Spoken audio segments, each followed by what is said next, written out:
Hello coders, welcome to code hub education.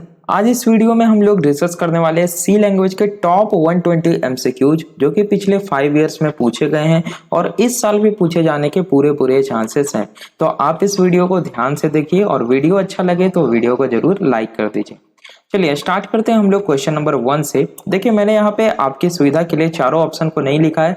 जहां पे चारों ऑप्शन रिकमेंडेड है वहां पे मैंने चारों ऑप्शन को लिखा है, अन्यथा मैंने केवल आंसर को लिख दिया है। और ये पीडीएफ आपको डिस्क्रिप्शन में लिंक प्रोवाइड कर दिया जाएगा, वहां से आप डाउनलोड कर सकते हैं। So the first question is every C program consists of functions, यानी कि हर एक सी प्रोग्राम में फंक्शंस होता है। कितने फंक्शंस हो सकते हैं? तो हमें पता है कि हर एक सी प्रोग्राम में कम से कम एक फंक्शन होना चाहिए, मीन्स मेन फंक्शन होना चाहिए, और ज्यादा से ज्यादा कितने भी फंक्शन हो सकते हैं। So every C program consists of one और मेनी फंक्शंस, है ना। नेक्स्ट है क्या, how would you round off a value from 1.66 to 2.0, यानी कि आप एक वैल्यू है 1.66 फ्लोटिंग पॉइंट वैल्यू है, उसको राउंड ऑफ करना है 2.0, तो आप कैसे करेंगे? तो हमें दो लाइब्रेरी फंक्शंस के बारे में पता है, फ्लोर और सील। फ्लोर क्या करता है, किसी वैल्यू को राउंड ऑफ करके उसे डाउन कर देता है, यानी कि अगर 1.66 है और हमें इसे राउंड ऑफ करना है 1.0 के लिए, तो हम क्या करेंगे, फ्लोर फंक्शन का यूज करेंगे। लेकिन जब हमें राउंड ऑफ अप की ओर करना होता है, यानी कि 1.66 से 2.0 करना है, तब हम क्या करेंगे, सील फंक्शन का यूज करते हैं। सो यहाँ पे हम क्या लिखेंगे, सील 1.66, ये आपका आंसर हो जाएगा। अगर ऑप्शन में ये रहेगा तो आपको ये चूज करना है। Third one is the keyword used to transfer control from a function back to the calling function is, यानी कि जब हम किसी फंक्शन को कॉल करते हैं तो एक होता है हमारा कॉलिंग फंक्शन, दूसरा होता है कॉल फंक्शन। फॉर एग्जाम्पल मान लिया जाए ये आपका कोई फंक्शन है स्टूडेंट, ओके, ये आपका कोई फंक्शन है। आपने इस फंक्शन से अगर किसी दूसरे फंक्शन को कॉल किया है, ठीक है, तो ये क्या हो गया, ये हो गया आपका कॉलिंग फंक्शन और ये हो गया आपका कॉल्ड फंक्शन। नाउ अब आपको क्या करना है, इस कॉल्ड फंक्शन से वापस आना है कॉलिंग फंक्शन पे, तो आप क्या करते हैं, रिटर्न कीवर्ड का यूज करते हैं, है ना। आप लोग अभी तक काफी सारे प्रोग्राम से बना चुके हैं, आपने देखा है कि हर एक फंक्शन हमारा क्या करता है, कुछ ना कुछ वैल्यू रिटर्न कराता है। वो इंट वैल्यू रिटर्न करा रहा है, फ्लोट वैल्यू रिटर्न करा रहा है, या कोई भी वैल्यू रिटर्न करा रहा है। और सी लैंग्वेज में बाय डिफॉल्ट फंक्शन का रिटर्न टाइप क्या होता है, इंट होता है। यदि हमारा फंक्शन कोई वैल्यू रिटर्न नहीं करा रहा होता है तो हम वॉइड का यूज भी कर सकते हैं। सो थर्ड क्वेश्चन का आपका आंसर क्या हो जाएगा, रिटर्न हो जाएगा। The next question is which of the following is a loop statement of a C language, यानी कि इनमें से कौन सा C में लूप स्टेटमेंट है। तो मैंने यहाँ पे सारे को लिख दिया है स्टूडेंट। अगर कोई एक ऑप्शन में दिया हुआ है तो आपको उसे टिक करना है, अगर तीनों दिया हुआ है ऑल ऑफ द अबव है तो ऑल ऑफ द अबव पे क्लिक करना है, यानी कि यहाँ पे मल्टीपल तरह के क्वेश्चंस बनाए जा सकते हैं। सो हमें पता है कि सी लैंग्वेज में फोर लूप होता है, डू वाइल लूप होता है और एक वाइल लूप होता है ना। लूप मतलब क्या होता है स्टूडेंट, कि रेपिटेटिव टास्क को परफॉर्म कराने के लिए हम लूप का यूज करते हैं। कंट्रोल स्टेटमेंट देखिए तरह तरह के होते हैं, डिसीजन मेकिंग भी हमने पढ़ा है। डिसीजन मेकिंग में क्या होता है कि डिसीजन के बेसिस पे, यानी कि किसी कंडीशन के बेसिस पे डिसीजन मेकिंग का काम किया जाता है। So next question is which of the following is a variable type. अब देखिए ये भी आपका ऑप्शन के हिसाब से आपका डिपेंड करेगा कि आंसर क्या होगा। इसमें पूछ रहा है कि इनमें से कौन सा वेरिएबल का टाइप है। हमने चारों जो बेसिक डेटा टाइप होते हैं, हमने डेटा टाइप एक सेपरेट वीडियो में डिस्कस किया हुआ है। चारों बेसिक डेटा टाइप कौन कौन है, कैर, इंट, फ्लोट एंड डबल। हमने चारे के प्रॉपर्टीज को भी आपको बताया हुआ है। ये चारों स्टूडेंट बेसिक डेटा टाइप है। अब हम टाइप क्वालिफायर और साइन क्वालिफायर्स का यूज करके और भी डिफरेंट डेटा टाइप्स बना सकते हैं, लाइक अनसाइंड इंट, है ना, और क्या साइंड इंट हो गया हमारा, फिर हमारा हो सकता है लॉन्ग इंट, शॉर्ट इंट। इस प्रकार से हम लोग लॉन्ग डबल हो गया, ठीक है, हम लोग डिफरेंट डेटा टाइप्स को क्रिएट कर सकते हैं by using signed क्वालिफायर्स and type क्वालिफायर्स। लेकिन जो बेसिक वेरिएबल के टाइप है वो ये चारों होते हैं स्टूडेंट। अगर आपको ऑप्शन में लॉन्ग दिया रहा है, शॉर्ट दिया रहा है, तो वो भी सही ऑप्शन होगा।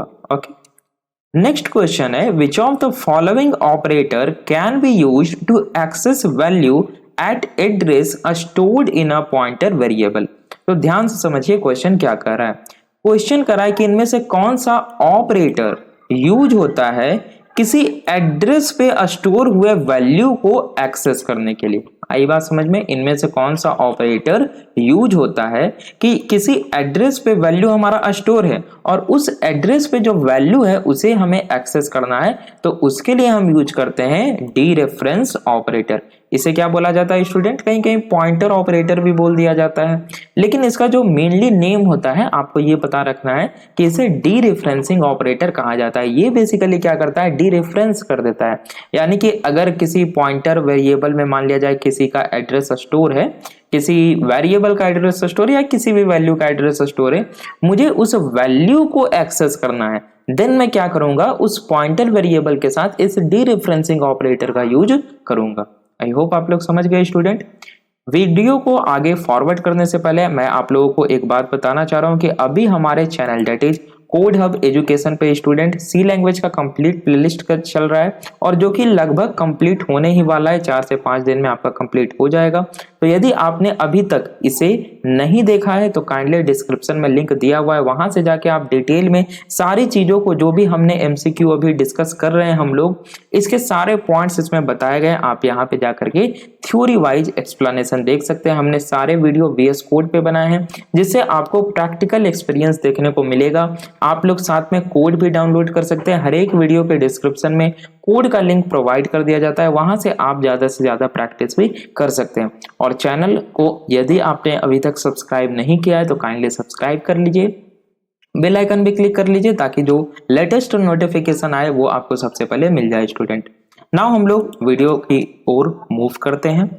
सो हमारा नेक्स्ट क्वेश्चन जो है स्टूडेंट वो है, which scanf statement will you use to scan a float value A and double value B? Float A double B, यानी ये कह रहा है कि आप कौन सा स्कैनफ स्टेटमेंट यूज करेंगे, एक फ्लोट वैल्यू है ए और एक डबल वैल्यू है बी, उसको स्कैन करने के लिए। हमने स्कैनफ फंक्शन को डिटेल में आपको डिस्कस कराया हुआ है। स्कैनफ फंक्शन क्या होता है, स्कैनफ फंक्शन के सिंटैक्स, कन्वर्जन स्पेसिफिकेशन, कैरेक्टर, हर एक चीज को। तो यहाँ पे सिंपल सा कॉन्सेप्ट है, जिन्होंने वीडियो देखा होगा उनको पक्का समझ में आ रहा होगा कि यहाँ पे हमें बेसिकली करना क्या है। देखिए, फ्लोट वैल्यू के लिए कन्वर्जन स्पेसिफिकेशन कौन सा यूज होता है? %f।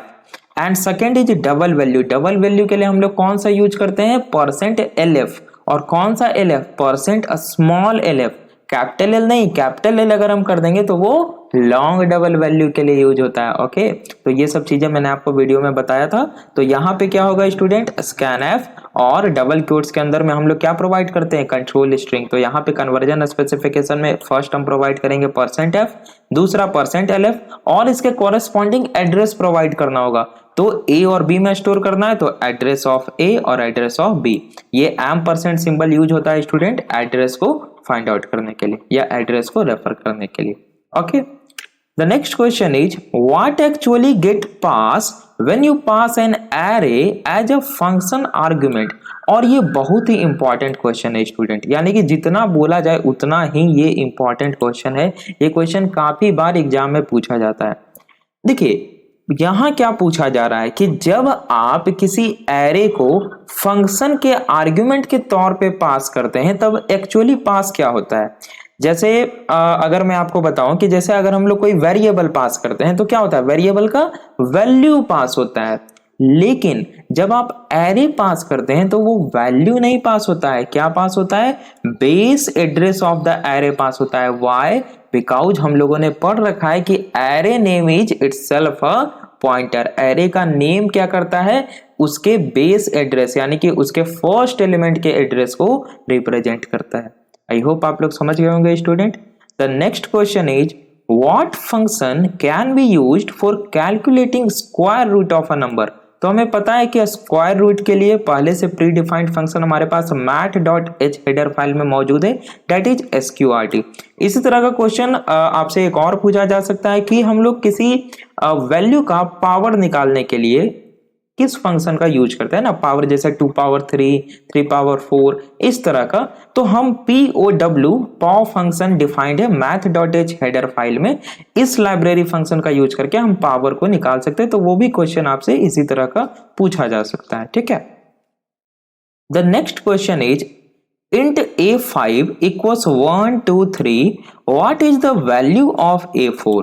यहाँ पे एरे का कॉन्सेप्ट यूज हो रहा है। बेसिकली यहाँ पे हो क्या रहा है, सबसे पहले लिखा हुआ है int a5 यानी कि एक इंटीजर एरे ऑफ साइज 5 आपने क्या किया, डिक्लेयर कर दिया। नाउ आप उसी समय डिक्लेरेशन के समय ही इनिशियलाइज कर रहे हैं 3 वेरिएबल से। The first element, the value of the first element is 1, second is 2 and the third is 3। अब पूछ रहा है कि A4 का वैल्यू क्या होगा। तो हमें पता है कि एरे का इंडेक्सिंग कहां से स्टार्ट होता है, 0 से। तो ये हो गया आपका A0, ये हो गया A1 और ये हो गया आपका A2। लेकिन A3 और A4 तो हमारा खाली है, यानी कि हमने इसमें कोई वैल्यू स्टोर नहीं करा है, तो खाली नहीं होता है। हमें पता है, हम लोग पढ़ चुके हैं प्रोग्रामिंग लैंग्वेज को अच्छे तरीके से, कि यदि हम किसी वेरिएबल के वैल्यू को इनिशियलाइज नहीं करते हैं तो वहां पे क्या होता है स्टूडेंट, आपका गार्बेज वैल्यू रहता है। अगर वो स्टैटिक वेरिएबल नहीं है तो वो फिर दूसरा कॉन्सेप्ट आ जाता है, हम लोगों ने पढ़ रखा है। तो यहाँ पे क्या हो जाएगा, आपका गार्बेज वैल्यू हो जाएगा। The next question is minimum number of temporary variable needed to swap the contents of two variable is। अब ये देखिए, ये बहुत ही आसान क्वेश्चन है और आप लोग इस पे प्रोग्राम बनाए होंगे। आपको याद है, आप लोग प्रोग्राम बनाए होंगे सी लैंग्वेज में कि 2 नंबर के वैल्यू को स्वैप कराना है। यानी a एक वेरिएबल है, उसमें 10 है, दूसरा वेरिएबल b है, उसमें 20 है। आपको दोनों को स्वैप कराना है। तो सबसे इजीएस्ट मेथड क्या होता है कि आपने एक तीसरा टेम्पोररी वेरिएबल c ले लिया, a के वैल्यू को c में डाल दिया, b के वैल्यू को a में और c के वैल्यू को b में। एकदम सिंपल सा। लेकिन यहां पूछ रहा है कि minimum number of temporary variable क्या होगा, यानी कि क्या हमें एक टेम्पोररी वेरिएबल यूज करना पड़ेगा, 2 या एक भी नहीं। तो यहाँ पे क्या होगा, 0। हम 0 नंबर ऑफ टेम्पोररी वेरिएबल का यूज करके 2 वेरिएबल के वैल्यू को स्वैप करा सकते हैं। कैसे भैया, आप लोग किए हैं, याद नहीं है आपको, प्लस और माइनस का यूज करके। 2 वेरिएबल है, 2 वेरिएबल के में वैल्यू स्टोर है और आपको दोनों को स्वैप कराना है, तो आपको टेम्पोररी वेरिएबल की जरूरत ही नहीं है। आप एडिशन और सब्ट्रैक्शन का यूज करके इस टास्क को परफॉर्म कर सकते हैं। Okay, now next question is which header file can be used to define input output function.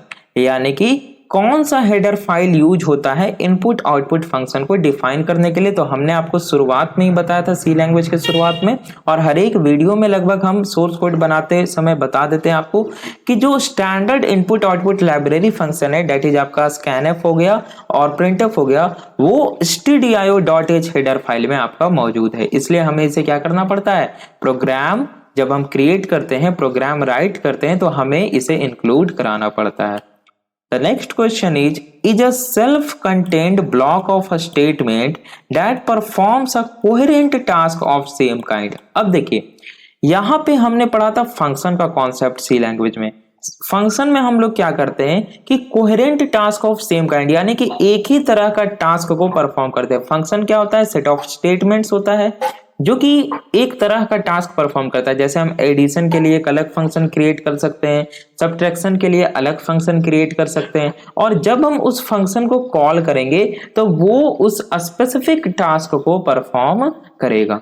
Okay, सो इसका आंसर क्या हो जाएगा, function. Function is a self content block of a statement that performs a coherent task of same kind. Okay, the next question is Which of the following is logical and operator। Logical and operator का sign क्या होता है, ये होता है, आपको पता होगा, हम लोगों ने लॉजिकल ऑपरेटर पढ़ा था, logical and, logical or logical note.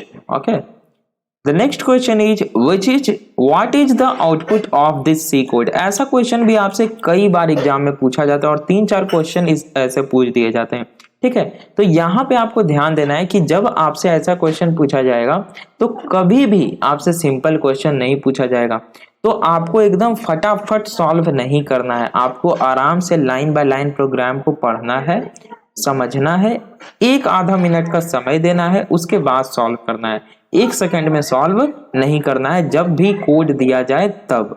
Now हम लोग कोड को देखते हैं। फर्स्ट है, इसने स्टैंडर्ड इनपुट आउटपुट को इंक्लूड करा लिया है इंट में। और देखिए, एक यहाँ पे आपको मैं जरूरी बात बताना चाह रहा हूँ कि जब इस तरह का कोड दिया जाता है एग्जाम में तो जरूरी नहीं है कि stdio.h लिखा रहे या मेन लिखा रहे, सिंपली 2 लाइन भी लिखा रहेगा तो वो आपको एज्यूम करके समझना है कि वो कोड दिया हुआ है।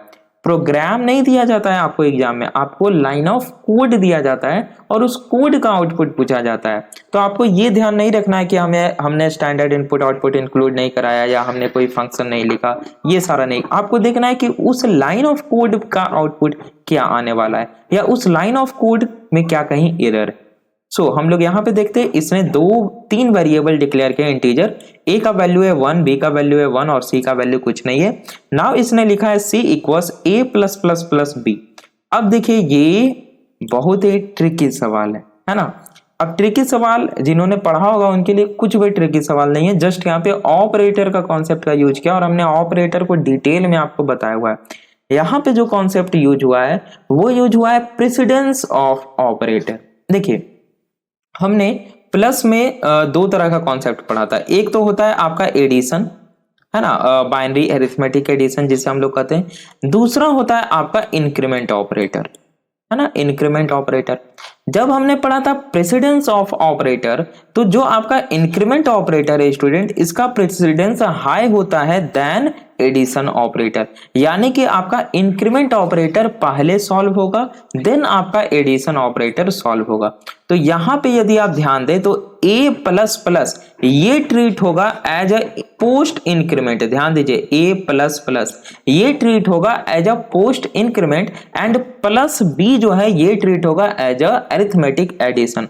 तो यहां पे ध्यान देना है, जब हमने इंक्रीमेंट डिक्रीमेंट का कॉन्सेप्ट पढ़ा था वहां पे हमने पढ़ा था पोस्ट इंक्रीमेंट। पोस्ट इंक्रीमेंट में क्या होता था कि पहले जो वेरिएबल का वैल्यू है वो एक्सप्रेशन में यूज होगा, है ना, और उसके बाद उस वेरिएबल का वैल्यू इंक्रीमेंट होगा, यानी कि a का जो प्रेजेंट वैल्यू है वो इस एक्सप्रेशन में यूज होगा और उसके बाद a का वैल्यू इंक्रीज होगा। यानी ये एक्सप्रेशन आपका कुछ इस तरीके से हो जाएगा, a प्लस प्लस की जगह आ जाएगा आपका 1 क्यों, क्योंकि पोस्ट इंक्रीमेंट है, प्लस b की जगह आपका आ जाएगा स्टूडेंट और b की वैल्यू है 1 तो ये भी हो जाएगा 1 और 1 प्लस 1 क्या हो जाएगा आपका 2 हो जाएगा। ओके 1 प्लस 1 क्या हो जाएगा 2। तो c में क्या स्टोर हो गया स्टूडेंट, c में स्टोर हो गया 2। अब a पोस्ट इंक्रीमेंट था तो a का वैल्यू क्या होगा, इंक्रीज हो जाएगा, तो a का वैल्यू 1 से क्या हो जाएगा 2, ठीक है, यानी a का वैल्यू हो गया 2, b का वैल्यू है 1 और c का वैल्यू भी है 2। Now third statement is printf %d for int and a और b का वैल्यू यहाँ प्रिंट हो रहा है। अच्छा c प्रिंट नहीं किया है, कोई बात नहीं, क्वेश्चन पूछा जाएगा तो आपसे c भी पूछा जा सकता है, ठीक है, तो कोई बात नहीं, हम लोग तीनों सॉल्व कर लिए। तो a और b पूछ रहा है तो a का वैल्यू हो गया 2 और b का वैल्यू हो गया 1, सिंपल सी बात है। तो यहाँ पे आपको थोड़ा सा जो है बेसिक कॉन्सेप्ट को पकड़ के चलना है, समझ के चलना है। प्रेसिडेंस देखिए यहाँ पे आपका काम आ गया कि प्रेसिडेंस ऑर्डर में जब आप देखेंगे ऑपरेटर का प्रेसिडेंस, मैंने आपको एक चार्ट दिया था, वहां पे क्या होता है कि यदि आप प्लस प्लस यानी कि इंक्रीमेंट ऑपरेटर को देखें तो वो प्रेसिडेंस टेबल पे हाई पे है, जबकि जो आपका अरिथमेटिक एडिशन ऑपरेटर है ये इसके नीचे है, ठीक है। Now the next question is the keyword used to represent a structured data type is। structured data type में हमने देखा था स्टूडेंट कि स्ट्रक्चर क्या होता है, पहले तो ये बताइए। हमने एरे भी पढ़ा है, स्ट्रक्चर भी पढ़ा है। एरे क्या होता है, सेम बोल सकते हैं टाइप के वेरिएबल का ग्रुप होता है, लेकिन अगर हम स्ट्रक्चर की बात करें तो यहाँ पे हम डिफरेंट टाइप्स का ग्रुप बना सकते हैं। लाइक हम एक स्ट्रक्चर के अंदर इंटीजर टाइप रख सकते हैं या कोई भी फ्लोट टाइप रख सकते हैं, कैरेक्टर टाइप रख सकते हैं, खुद स्ट्रक्चर का टाइप रख सकते हैं ना, स्ट्रक्चर विद इन स्ट्रक्चर, तो वो थोड़ा कॉम्प्लेक्स है, उसे अभी आप अवॉइड कीजिए। सो यहाँ पे सिंपली पूछ रहा है क्वेश्चन कि एक स्ट्रक्चर को रिप्रेजेंट करने के लिए किस कीवर्ड का यूज करते हैं, तो हम लोग स्ट्रक्ट कीवर्ड का यूज करते हैं और साथ में हमने यूनियन का कॉन्सेप्ट भी पढ़ा था, ठीक है।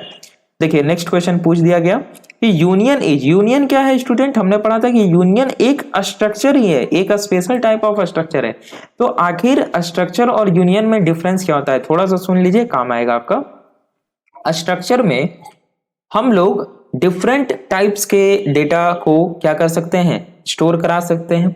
यूनियन में भी सेम होता है, ठीक है, लेकिन डिफरेंस ये है कि union student at a time एक ही वेरिएबल को के लिए क्या करता है, एड्रेस को रिजर्व करता है, ठीक है। और जब आप यूनियन को इनिशियलाइज करते हैं स्टूडेंट, तो जो उसका सबसे ग्रेटर वेरिएबल रहता है ना, जैसे फॉर एग्जांपल कैसे बताया हम, एक मान लिया जाए यूनियन है, उस यूनियन के अंदर आपने एक इंट वैल्यू डिक्लेयर किया, एक फ्लोट डिक्लेयर किया, एक लॉन्ग डबल डिक्लेयर किया।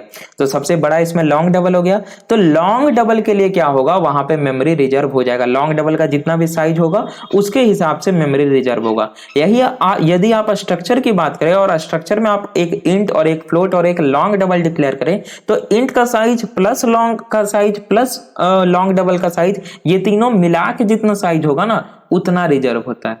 तो आई होप आप लोग स्ट्रक्चर यूनियन में डिफरेंस समझ के होंगे। The next question is header files include functions. Header files में क्या होता है, हेडर फाइल्स में लाइब्रेरी फंक्शंस होते हैं, है ना। Maximum number of elements in the declaration int y58 is. अब ये देखिए एक 2 डायमेंशनल एरे डिक्लेयर किया गया और पूछ रहा है इसमें मैक्सिमम नंबर ऑफ एलिमेंट्स क्या होगा। तो देखिए नंबर ऑफ रोज कितने हैं, 5 है, और नंबर ऑफ कॉलम्स कितने हैं, 8 है। हमें पता है कि total elements in an array equals क्या होता है, number of rose into number of columns, that is 5 into 8 that is 40। तो यहाँ पे मैक्सिमम नंबर ऑफ एलिमेंट्स क्या हो जाएगा, 40 हो जाएगा। Next question is pointer operators are. अब देखिए यहाँ पे पॉइंटर्स ऑपरेटर पूछा गया और 2 फिल इन द ब्लैंक्स पूछे आपको दिए गए। तो आपको यहाँ पे बेसिकली पूछा क्या जा रहा है कि पॉइंटर के कॉन्सेप्ट में हम किन किन ऑपरेटर का यूज करते हैं। तो फर्स्ट वन इज क्या हो जाएगा आपका डीरेफरेंसिंग ऑपरेटर, और सेकंड आपका क्या हो जाएगा एम्परसेंड हो जाएगा। ये दोनों का यूज हम पॉइंटर के कॉन्सेप्ट में करते हैं। फर्स्ट का यूज करते हैं डीरेफरेंसिंग के लिए और सेकंड का यूज करते हैं एड्रेस के पे जाने के लिए या एड्रेस को रेफर करने के लिए। The next question is by default a function returns a value of type। यानी कि C लैंग्वेज में कोई फंक्शन हमने डिक्लेयर किया है और उसका हमने रिटर्न टाइप प्रोवाइड नहीं किया है, तो बाय डिफॉल्ट वो कौन टाइप का वैल्यू रिटर्न करेगा, बाय डिफॉल्ट कोई भी इंट टाइप का वैल्यू रिटर्न करता है हर एक फंक्शन। नेक्स्ट आपको एक कोड दिया गया है और पूछा जा रहा है कि x का वैल्यू क्या होगा इस प्रोग्राम के एग्जीक्यूट होने के बाद। तो चलिए ध्यान से देखते हैं हम लोग। वॉइड मेन, मैंने बार बार आपको बोला है कि जब भी आपको कोड दिया जाए एग्जाम में तो आपको फटाफट पढ़ करके टिक नहीं मारना है। 99% श्योर रहिए कि आप गलत टिक मारने जा रहे हैं, ठीक है। तो हम लोग इसे थोड़ा सा समय देके आराम से पढ़ेंगे। एक वेरिएबल इसने इंटीजर डिक्लेयर किया x, नाउ x में असाइन कर रहा है printf sbt। अब देखिए यहाँ पे फिर ट्रिकी क्वेश्चन पूछ दिया। यहाँ पे लिखा हुआ है printf sbt। printf sbt क्या करता है, printf फंक्शन जब हमने पढ़ा था तो देखा था कि ये क्या करता है, जो स्टैंडर्ड आउटपुट है दैट इज डिस्प्ले पे क्या करता है, प्रिंट कर देता है। तो sbt को प्रिंट कर देगा। लेकिन एक कॉन्सेप्ट हमने और देखा था कि printf क्या करता है स्टूडेंट, रिटर्न भी कुछ करता है।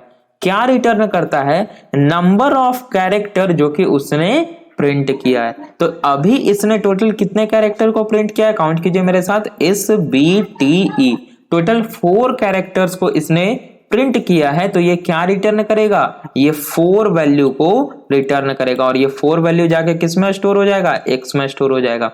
तो जब x इक्वल्स %d यानी कि x का वैल्यू प्रिंट होगा तो क्या हो जाएगा, 4 हो जाएगा। आई होप आप लोग समझ गए होंगे इस कोड को। Next question is which of the following is a relational operator. देखिए क्वेश्चन आपसे पूछा गया था विच of the following is not a relational operator. तो हमने यहाँ पे टोटल रिलेशनल ऑपरेटर लिख दिया है, आप इसके हिसाब से क्वेश्चन को टिक कर सकते हैं, ठीक है। टोटल रिलेशनल ऑपरेटर आप देख सकते हैं less than, greater than, less than equals, greater than equals, comparison and not equals, ठीक है।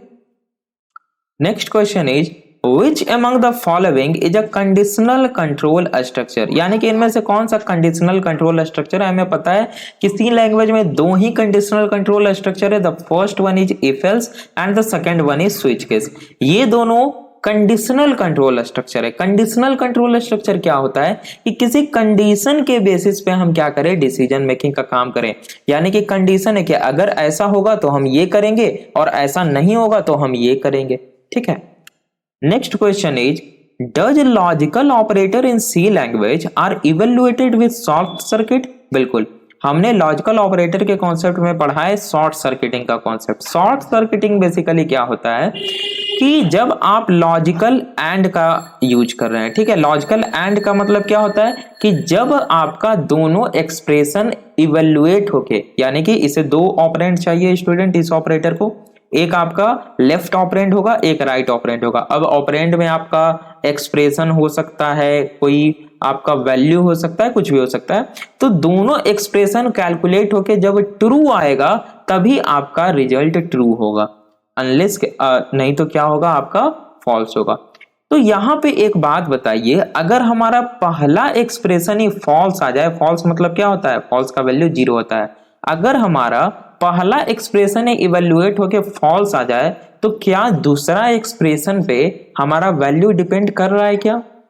फिर से समझिए, अगर पहला एक्सप्रेशन हमारा फॉल्स आ गया तो दूसरा एक्सप्रेशन हमारा या ट्रू आ जाए या फॉल्स आ जाए, हमेशा मेरा रिजल्ट क्या होगा, फॉल्स ही होगा, क्योंकि लॉजिकल एंड को क्या चाहिए, दोनों ट्रू चाहिए। तो शॉर्ट सर्किटिंग में क्या होता है कि जब आपका फर्स्ट एक्सप्रेशन इवेल्युएट हो गया और ये पता चल गया कि हमारा रिजल्ट क्या आने वाला है, तो सेकंड एक्सप्रेशन सॉल्व नहीं होता है। ऐसा ही लॉजिकल और के साथ भी होता है कि फर्स्ट अगर ट्रू हो गया तो सेकंड एक्सप्रेशन सॉल्व नहीं होता है। इसी को शॉर्ट सर्किटिंग का कॉन्सेप्ट स्टूडेंट बोला जाता है, और इससे काफी ज्यादा कोड, 2-3 लाइन का कोड दिया जाएगा और क्वेश्चन भी इससे पूछा जाता है। तो ये ट्रू होगा, यस बिल्कुल। लॉजिकल ऑपरेटर जो है सी लैंग्वेज में शॉर्ट सर्किट का यूज करता है। The next one is relational operator cannot be used on. Relational operator को हम लोग यूज नहीं कर सकते, स्ट्रक्चर पे हम लोग रिलेशनल ऑपरेटर को यूज नहीं कर सकते, क्योंकि स्ट्रक्चर में काफी सारे टाइप के क्या होते हैं, वेरिएबल होते हैं। The next one is which of the following are a collection of different data types. हमें पता है कि स्ट्रक्चर क्या है, collection of different data types है। अगर यहाँ पे यूनियन होगा तो वो भी आपका सही आंसर होगा स्टूडेंट, ठीक है। The next question is which of the following symbol is used for condition checking. तो यदि आपने देखा होगा फ्लो चार्ट वाला हमारा वीडियो, तो वहां पे हमने डिस्कस किया था फ्लो चार्ट कैसे बनाया जाता है, ठीक है। काफी सारे वहां पे हमने सिंबल्स देखे थे। तो डायमंड सिंबल का यूज किया जाता है कंडीशन चेकिंग के लिए, okay. The next question is who is the father of C language. और यदि आप सी लैंग्वेज स्टार्टिंग में पढ़े हैं तो आपको पता ही होगा, सी लैंग्वेज के हर एक बुक में दिया हुआ है कि डेनिस रिची साहब ने सी लैंग्वेज का क्या किया था, एक तरह से बोले तो डेवलपमेंट किया था। और देखिए एक क्वेश्चन आपसे ये भी पूछा जा सकता है, ध्यान दीजिए यहाँ पे, कि सी लैंग्वेज के पहले कौन सा लैंग्वेज था, ठीक है, या सी लैंग्वेज के पहले कौन सा लैंग्वेज यूज होता था। तो यहाँ पे आपको ध्यान देना है स्टूडेंट, क्या नाम था, देखिए BCPL कुछ ऐसा करके नाम था, एक बार आप लोग सर्च कर लीजिएगा गूगल पे, ठीक है। मे भी गलत हो सकता है, BPCL या BCPL था, ठीक है, BCPL बेसिक कंबाइंड, नहीं, हाँ BCPL, ठीक है, BCPL प्रोग्रामिंग लैंग्वेज था जो कि सी लैंग्वेज के पहले यूज होता था। नेक्स्ट है आपका C program are converted into machine language with the help of. आपको पता होना चाहिए कि सी लैंग्वेज कंपाइलर का यूज करता है जब अपने सोर्स कोड को वो मशीन लेवल लैंग्वेज में क्या करता है, कन्वर्ट करता है। तो हमने पढ़ा था अपने जो लैंग्वेज कन्वर्जन था उसमें हमने इसे डिटेल में पढ़ रखा है स्टूडेंट। यदि आपको देखना है तो आप सी लैंग्वेज वाले प्लेलिस्ट में जाकर देख सकते हैं। The next question is standard ANSI C has how many numbers of keywords। तो जो standard ANSI C है उसमें टोटल 32 keywords होते हैं। The next question is a C variable cannot start with। हमने जब वेरिएबल का कॉन्सेप्ट पढ़ा था स्टूडेंट, तो हमने वहां पे एक रूल पढ़ा था कि C का जो वेरिएबल है वो किसी नंबर से स्टार्ट नहीं हो सकता है, ठीक है, और अदर्स और special symbol other than underscore, है ना। अगर कोई दूसरा भी स्पेशल सिंबल है लाइक @ हैश, इस सभी से स्टार्ट नहीं हो सकता है। अंडरस्कोर हो तो अंडरस्कोर वैलिड है यहाँ पे, ठीक है। तो ये यहाँ पे आपका स्टूडेंट ऑप्शन बेस्ड क्वेश्चन है, जिस हिसाब से आपका ऑप्शन रहेगा उस हिसाब से आपको टिक करना है। The next question is which of the following is bitwise operator. इनमें से कौन सा बिटवाइज ऑपरेटर है। तो बिटवाइज और है, बिटवाइज एंड, अगेन ये आपका ऑप्शन बेस्ड क्वेश्चन है स्टूडेंट। बिटवाइज ऑपरेटर हमने पढ़ा था, टोटल देखिए 4 या 5, टोटल 5 बिटवाइज ऑपरेटर होते हैं, बिटवाइज और, बिटवाइज एंड, और हमने क्या पढ़ा था, बिटवाइज XOR हो गया आपका, और लेफ्ट शिफ्ट हो गया, लेफ्ट शिफ्ट राइट शिफ्ट हमने पढ़ा था, है ना। ये टोटल 5 आपके बिटवाइज ऑपरेटर है। तो आपको ऑप्शन जिस भी हिसाब से है आपको टिक करना है। The next question is select the odd one out with respect to type. Type के आधार पे आपको ऑड वन को आउट करना है ना। बचपन में हम लोग पढ़े थे बेमेल को बाहर कीजिए, तो वही करना है बस। कैर है, इंट है, लॉन्ग है, फ्लोट है। तो यहाँ पे सिंपली आपका फ्लोट क्या हो जाएगा, ऑड वन हो जाएगा। Why, because char, int and long ये तीनों क्या है, इंटीग्रल डेटा टाइप है, लेकिन फ्लोट आपका क्या है, फ्लोटिंग पॉइंट डेटा टाइप है। अब आप बोलिएगा सर कैर इंटीग्रल टाइप कैसे हो गया? यस, हमने आपको बताया था कैरेक्टर में हम इंटीजर वैल्यू, कैरेक्टर में बेसिकली क्या होता है, कैरेक्टर स्टोर होता है? नहीं, कैरेक्टर में क्या स्टोर होता है बताइए, बताया था हमने आपको। कैरेक्टर में मतलब कि कैर डेटा टाइप में कैरेक्टर का आस्की वैल्यू स्टोर होता है ना, आस्की वैल्यू हर एक कैरेक्टर का होता है, American standard code for information interchange. I hope आपको मालूम होगा यदि आपने वीडियो देखा होगा तो।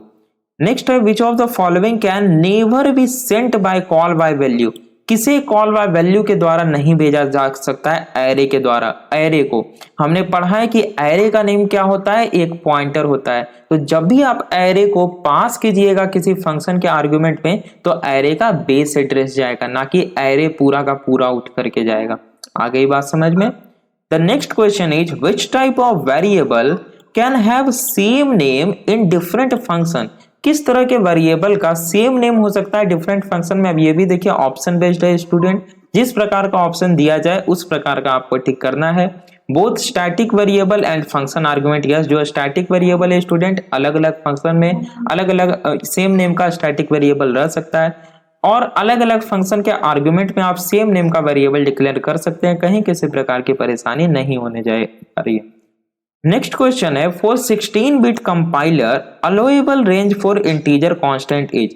अब हमें पता है कि 16 बिट कंपाइलर, देखिए यदि आपसे क्वेश्चन में नहीं भी बोला जाए 16 बिट कंपाइलर तो आपको ये समझ के चलना है कि आपको एग्जाम में 16 बिट कंपाइलर को एज्यूम करके ही क्वेश्चन पूछा जा रहा है। मैंने अपने ट्यूटोरियल में भी यही आपको बताया था, ठीक है। तो 16 बिट कंपाइलर में हमने देखा था इंट का साइज क्या होता है, 2 होता है, 2 बाइट होता है, मीन्स 16 बिट होता है ना, 16 बिट। तो 16 बिट का मतलब क्या हो गया, 2 to the power 15 means minus 2 to the power 15 2 to the power 15 minus 1 that is 30 to 768 to 30 to 767। ये आपको याद रखना है, ये जो 768 वाला है ये माइनस में होगा और ये आपका प्लस में होगा। कैसे आता है ये वैल्यू मैंने आपको बता रखा है और ये आप याद रख सकते हैं, ठीक है। कैर का आपको हमेशा याद रखना है -128 to 127 प्लस 127। इसी प्रकार से आपको इंट का भी याद रखना है -30 to 768 to 30 to 767। ये दोनों बेसिकली एग्जाम में आपसे पूछ दिए जाते हैं, ठीक है। नेक्स्ट क्वेश्चन आपसे पूछा गया which of the following is correct hierarchy of arithmetic operation in C, यानी कि सी लैंग्वेज में जो अरिथमेटिक ऑपरेशन है उसका करेक्ट हायरार्की क्या है। तो ये आपसे सिंपली प्रेसिडेंस ऑफ ऑपरेटर के आधार पे क्वेश्चन पूछा गया है। हमने पढ़ा है अरिथमेटिक ऑपरेटर में 2 ग्रुप होता था, फर्स्ट ग्रुप देखिए ये होता था और ये आपका सेकंड ग्रुप है। यदि आप देखे होंगे प्रेसिडेंस ऑफ ऑपरेटर वाला वीडियो तो ये आपका हायरार्की है स्टूडेंट। यदि आपको याद हो तो पहले क्या मल्टीप्लिकेशन परफॉर्म होता है, देन डिवीजन, मॉड्यूलस, प्लस और माइनस, ठीक है। नेक्स्ट क्वेश्चन है collection of similar data type is called. Similar data type के कलेक्शन को क्या बोलते हैं स्टूडेंट, एरे बोलते हैं हम लोग। The next question is which operators are known as ternary operator. अब देखिए चूंकि एक ही टर्नरी ऑपरेटर है स्टूडेंट सी लैंग्वेज में, तो हम टर्नरी ऑपरेटर और कंडीशनल ऑपरेटर दोनों को क्या करते हैं, एक दूसरे के जगह पे यूज कर सकते हैं, ठीक है। तो कंडीशनल ऑपरेटर को क्या कहा जाता है, टर्नरी ऑपरेटर, ये कंडीशनल ऑपरेटर का साइन है। The next question is C language has been developed by, हमें पता है डेनिस रिचे साहब के द्वारा डेवलप किया गया था। And the next question is the sign hash of the compiler directive must appear at the beginning of a line. बिल्कुल आपको पता है, आपने इतने सारे प्रोग्राम्स बनाए हैं। Next question is which function is used to release the memory allocated in dynamic memory allocation. देखिए जब हमने डायनेमिक मेमोरी एलोकेशन का कॉन्सेप्ट पढ़ा था तो 3 फंक्शन पढ़े थे, है ना। एक हमने पढ़ा था मैलोक, दूसरा हमने पढ़ा था कैलोक, अच्छा 4 पढ़े थे रीएलोक, ये तीनों पढ़ा था, हाँ 3 ही फंक्शन पढ़े थे। और लास्ट में हमने फ्री पढ़ा था जब हमें क्या करना हो, रिजर्व किए गए मेमोरी को रिलीज करना हो, है ना। यानी कि अब हमें उस मेमोरी की जरूरत नहीं है तो क्यों हम झूठ मूठ का रिजर्व करके रखें, वो मेमोरी का यूज किसी दूसरे वेरिएबल के वैल्यू को स्टोर करने के लिए होगा, तो हम वहां पे क्या करते थे, फ्री फंक्शन का यूज करते थे। नेक्स्ट क्वेश्चन है आपका the statement causes the loop to be terminated. हमने लूप के कॉन्सेप्ट में पढ़ा कि यदि हमें लूप जो चल रहा है उसे क्या करना है, टर्मिनेट कराना है, तब हम क्या करते हैं, ब्रेक स्टेटमेंट का यूज करते हैं।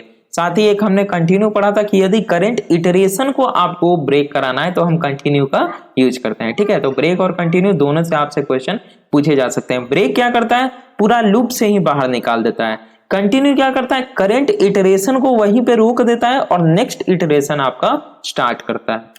So the next question is which of the following is a logical operator. अब देखिए लॉजिकल ऑपरेटर तीन होते हैं, logical and, logical or logical note. जिस हिसाब से आपसे ऑप्शन दिया जाए, यदि कोई एक हो ऑप्शन में तो उसे टिक करना, यदि कोई दो हो तो बोथ हो जाएगा, यदि तीनों हो तो ऑल ऑफ द अबव हो जाएगा, है ना। इस तरह के क्वेश्चन आपसे पूछे जा सकते हैं। The next question is if a is an integer variable then a equals 5/2 will return a value। देखिए यहाँ पे कॉन्सेप्ट आपका यूज होगा जब हमने पढ़ा था कॉन्सेप्ट वेरिएबल का या डेटा टाइप का। तब हमने क्या पढ़ा था स्टूडेंट कि जब हम किसी दो इंटीजर वेरिएबल पे अरिथमेटिक ऑपरेशन को परफॉर्म करते। देखिए ये कॉन्सेप्ट हमने पढ़ा था अरिथमेटिक ऑपरेटर में। क्या पढ़ा था हमने कि जब किसी दो इंटीजर वेरिएबल पे अरिथमेटिक ऑपरेशन को परफॉर्म करते हैं तो रिजल्ट हमारा ऑलवेज क्या आता है, इंटीजर ही आता है। यानी कि जब हम 5 डिवाइडेड बाय 2 करेंगे तो जो 2.5 आ रहा है ना वो 0.5 हमारा टर्नकेट हो जाएगा और ओनली 2 स्टोर होगा ए में, और ए भी हमारा इंटीजर टाइप है तो 2 ही रह जाएगा। अगर फ्लोट रहता तो 2.0 हो जाता। सो यहाँ पे हमारा वैल्यू क्या आ जाएगा, ए का 2 आ जाएगा। अगर हमें सही वैल्यू यानी कि एग्जैक्ट वैल्यू चाहिए था तो मैंने आपको मिक्स्ड मोड एरिथमेटिक का कॉन्सेप्ट बताया था, वो यहाँ पे हम लोग यूज करेंगे, यानी दोनों में से किसी एक को फ्लोटिंग पॉइंट का बना देंगे। The next question is which of the following is false in C. अब देखिए ये भी आपका क्या है, ऑप्शन डिपेंड है। अब बहुत सारे ऐसे स्टेटमेंट है जो सी में फॉल्स हो सकते हैं ना, इनफाइनाइट है। तो जो भी स्टेटमेंट हो उस हिसाब से, जैसे लिखा हुआ है कि keywords can be used as a variable names. हमने आइडेंटिफायर में पढ़ा था कि चाहे वेरिएबल का नेम हो, मेथड का नेम, मेथड नहीं फंक्शन का नेम हो, लेवल का नेम हो, किसी भी चीज का नेम हो, हम कीवर्ड का यूज नहीं कर सकते हैं। जो 32 प्री डिफाइंड कीवर्ड्स हैं उनको डिफाइन किया गया है उनके रिस्पेक्टिव टास्क को परफॉर्म करने के लिए, हम उनका यूज नहीं कर सकते हैं किसी वेरिएबल या किसी भी चीज का नेम पे। लेकिन जो प्री डिफाइंड लाइब्रेरी फंक्शन है ना उसका यूज हम लोग कर सकते हैं, ऐसा हम लोग पढ़ चुके हैं। ठीक है, the next question is which of the following is the correct way of declaring of a float pointer. एक फ्लोट पॉइंटर को डिक्लेयर करने का सही तरीका क्या है। तो सबसे पहले हम लोग फ्लोट लिखेंगे और डी रेफरेंसिंग ऑपरेटर यानी कि एस्ट्रिक के साथ उस पॉइंटर वेरिएबल का नेम को लिखेंगे। देखिए हमने पॉइंटर के कॉन्सेप्ट में ऐसे पढ़ा है, लेकिन फिर भी मैं बता देता हूँ। यहाँ पे काफी सारे बच्चे कंफ्यूजिंग क्या रहते हैं कि वो फ्लोट पॉइंटर को समझ लेते हैं कि ये जो पॉइंटर है ये किसी फ्लोट एड्रेस को स्टोर करेगा। बिल्कुल नहीं, यही तो आपका कॉन्सेप्ट गलत है। फ्लोटिंग पॉइंटर या फ्लोट पॉइंटर, इसका सिंपल सा ये मतलब हुआ कि जो आपका पॉइंटर है वो किसी फ्लोटिंग वैल्यू को रेफर कर रहा है।